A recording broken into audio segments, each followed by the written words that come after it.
to their superiors, or to the people appointed over them, I would say. That were part of the intelligence brief that the president was supposed to be reading every day. That he just keeps throwing into the garbage. Uh-huh. But man, that there are people out there tearing their hair out going, why didn't you hit them a year ago? When the president or John Kerry makes these asinine statements and keep trying to reiterate over and over again that this is a non-religious movement. Mm-hmm. Yeah. See, I keep going back to that, not religious. It's baffling to me why they keep going back to it, and it keeps drawing my mind to it, that this is not religious. You know what it sounds like? This attack on our embassy compound was the result of a YouTube video. I'm just saying that there's a theme that runs through the Obama administration. If you like your doctor, you can keep your doctor. Are you suggesting that maybe they might be trying to build upon yet another lie? Or they're trying to fool the American people into believing something else that isn't true? I would actually phrase it differently. I would say they're peeing on my neck and telling me it's raining. Yeah. See, here's where one of the reasons I keep going back to the non-religious thing. Mm-hmm. Why is that so important? If they have to keep saying it over and over and over again. To me, it feels like the president and all of his entire administration is trying to convince the world that evil doesn't exist. Right.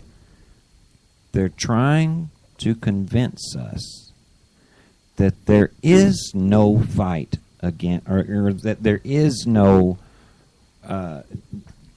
good guys, bad guys. Yeah, there is no good guy, bad guy scenario here. That these guys are just, anomalies. Misunderstood. Yeah. Look, Casey and I have made no bones about our Christian beliefs. And to us, this fight is extremely religious in nature.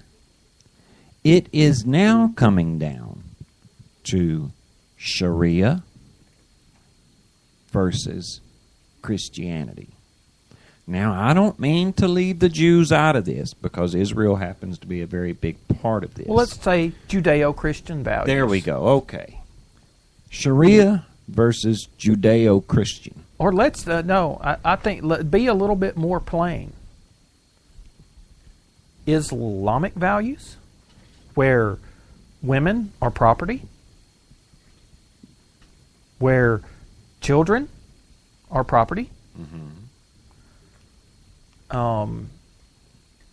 or Judeo-Christian values, which centers around the family as the basic unit of society. Loving your neighbor as you would yourself, as opposed to kill the infidels where you find them. Well, yeah, see, Judeo-Christian value says we have to love Muslims. Well, and we have to pray for them. That whole love your enemy. Versus convert or die. Yeah. Yeah, why, though? Why would the leadership of our nation try to cover up something as blatantly obvious as this is? Why would they try to convince us? Why would they try so hard to convince us that it isn't what it is. Does that make sense? I have a partial answer. I think that part of this is rooted in the fact that, okay, if it could be true that Sharia isn't really where our country would want to be, I think I can pretty much say just about universally, as far as people born and raised here in Calhoun County, Alabama, that we don't like Sharia.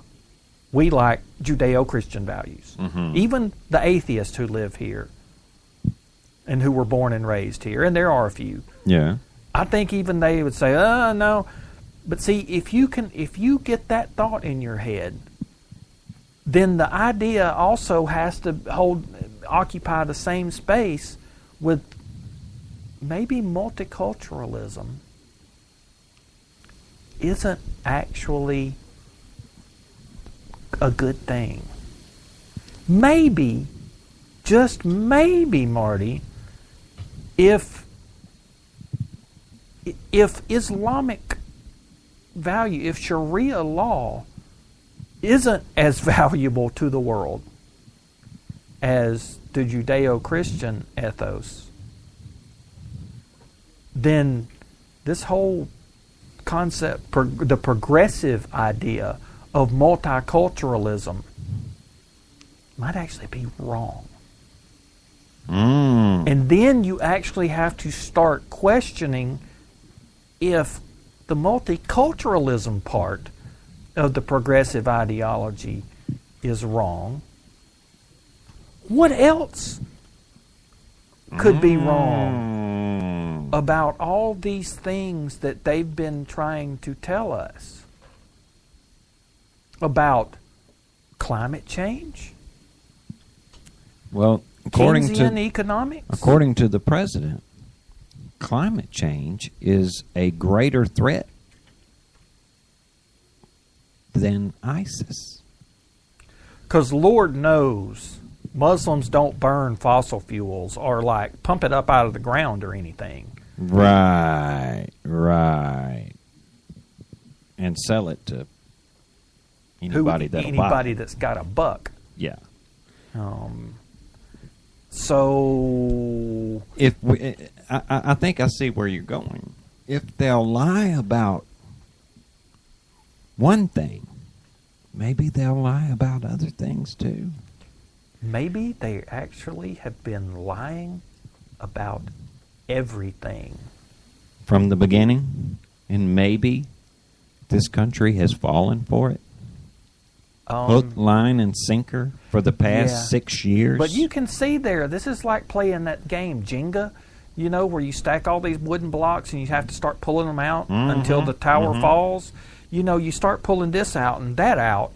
Like, you can't actually keep your doctor and you can't actually keep your insurance. And no, the policy that they're giving you in its place actually isn't as good as the one that they just canceled on you. Nor is it cheaper. And you really can't create jobs by taking them away. And maybe when the president says, "Let me be clear," what he's actually doing is stirring up the mud on the bottom. Well, fortunately, there's a cure for all of this. Yeah, there is. It's not rocket science. I've never received a paycheck from NASA. Not one. While the president and our Secretary of State would love to convince you that religion is playing no part in this, Casey and I would like to counter that argument with religion not only is playing a huge part in this, but should play a huge part in this. Actually, to me and Marty, it's all about religion. Sorry, I know we got some people that they're cringing right now, and they've gone ahead and maybe they stopped streaming. But it's the answer, the solution to all this. The problem here is religion or lack thereof. Mm-hmm. And the solution to this is our religion, the Christian one. We were talking earlier today with our dad's hospice nurse, and just had this great image. If all of the Christians, all of the Jews, got together at one time and prayed about this and said, God, let your will be done here. Show us your will so that we may carry it out. Can you imagine how quickly all of this could be solved and how quickly all of this would go away? Well, there's only actually a couple steps that have to be done, Marty. Well, let's see. First thing, if all of us who call Jehovah God Mm-hmm. will humble ourselves, step one. Step two, pray. Step three, turn from our wicked ways. Seek the face of God. Seek the face of God. It's a 4-step process. The first, we do have to humble ourselves. That means we got to own up to the fact that this is a mess that's way beyond what we can do, what you can fix in the voting booth. And that it's a mess that we ourselves have created. Mm-hmm. Yes. That's part of humbling yourself, is knowing that you have played a part, you've played a role in creating the problem. I was reading today, actually, in Paul's first letter to the Corinthian church, Mm-hmm. which was a Greek church. Mm-hmm. The city of Corinth was known for its inhabitants believing themselves to be really, really smart. They loved to debate and argue over everything. Yeah. Not just religion, man, over the best way to prepare a piece of fish. Yeah. And they thought of themselves as being really, really sharp. The intellectuals of their time. And Paul, but somewhere between chapters 8 and chapter 11, I'm not sure exactly where, Paul has to correct this idea that they've got, that they're as smart as they think they are. Mm-hmm. Okay, because some problems had crept into the Christian church, and Paul had just left it. He got the church started, turned around, left, went to the city of Ephesus, turned back around, and things had gone haywire back in Corinth. And he had to correct some things that had crept in there, and one of it was that intellectual pride. Now, what is the difference, Marty, between that intellectual pride that could have been found at the average dinner table in Corinth, ancient Greece, and that which is found inside the beltway of Washington, D.C., or running rampant through the halls of power in the United Nations? Is there a difference? No. Matter of fact, it's not just running rampant through the Beltway or the United Nations. That same intellectual pride is running rampant right here in Calhoun County. You think it's in our classrooms? I guarantee you it is in practically every classroom in every university in the United States, with the exception of maybe Liberty University. And I think, actually, you'd probably find some of that. Because where you find intellect, you will find intellectual pride. Yeah. It's it's a universal trait of humanity. So one of the first steps to overcoming that